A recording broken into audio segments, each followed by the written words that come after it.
Hello guys, ഞാനിന്ന് പോകുന്നത് പരപ്പയ്ക്കാണ്. വേറെ ഒന്നുമല്ല, ഒന്ന് മുടി മുറിക്കാൻ. അപ്പോൾ പരപ്പ വരെ ഒന്ന് പോയിട്ട് വന്നാലോ? വാ, പോയിട്ട് വരാം. അപ്പോൾ ഞാൻ പരപ്പ എത്തി. പരപ്പ എത്തിയപ്പോൾ തന്നെ അവിടെ നല്ലതുപോലെ ആൾക്കാരുണ്ടായിരുന്നു. ഇന്നാണ് ഇലക്ഷൻ്റെ റിസൾട്ട് വരുന്ന ദിവസം. പരപ്പ സ്കൂളിൽ വെച്ചായിരുന്നു വോട്ട് എണ്ണിയത്. അതുകൊണ്ട് തന്നെയാണ് ഇവിടെ ഇത്രയും ആൾക്കാർ. അങ്ങനെ അതും കണ്ടുകൊണ്ട് കുറച്ച് സമയം അവിടെ നിന്നു ഗൈസ്.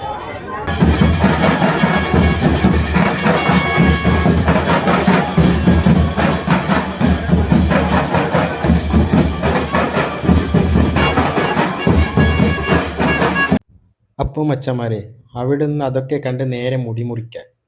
ഈ കട ഇവിടെ സ്ഥിരം വരുന്നവർക്ക് മനസ്സിലായിട്ടുണ്ടാവും എന്ന് വിചാരിക്കുന്നു. ഇവിടുന്ന് മുടി മുറിച്ചാലേ എനിക്ക് തൃപ്തി വരൂ. പിന്നെ മുടിയൊക്കെ മുറിച്ച് കഴിഞ്ഞ് എല്ലാം നല്ലതുപോലെ ശരിയായിട്ടുണ്ടോ എന്ന് നോക്കുകയാണ്. ഇപ്പോൾ കുറച്ച് നല്ല പാങ്ങൊക്കെ ആയിട്ടുണ്ട്. അപ്പോൾ ഇത്രയേ ഉള്ളൂ ഇന്നത്തെ വീഡിയോ. ഈ ചെറിയ വീഡിയോ എല്ലാവർക്കും ഇഷ്ടപ്പെട്ടെന്നായിരുന്നു. ഇനി അടുത്തൊരു വീഡിയോ ആയിട്ട് കാണുന്നവരെ ബൈ.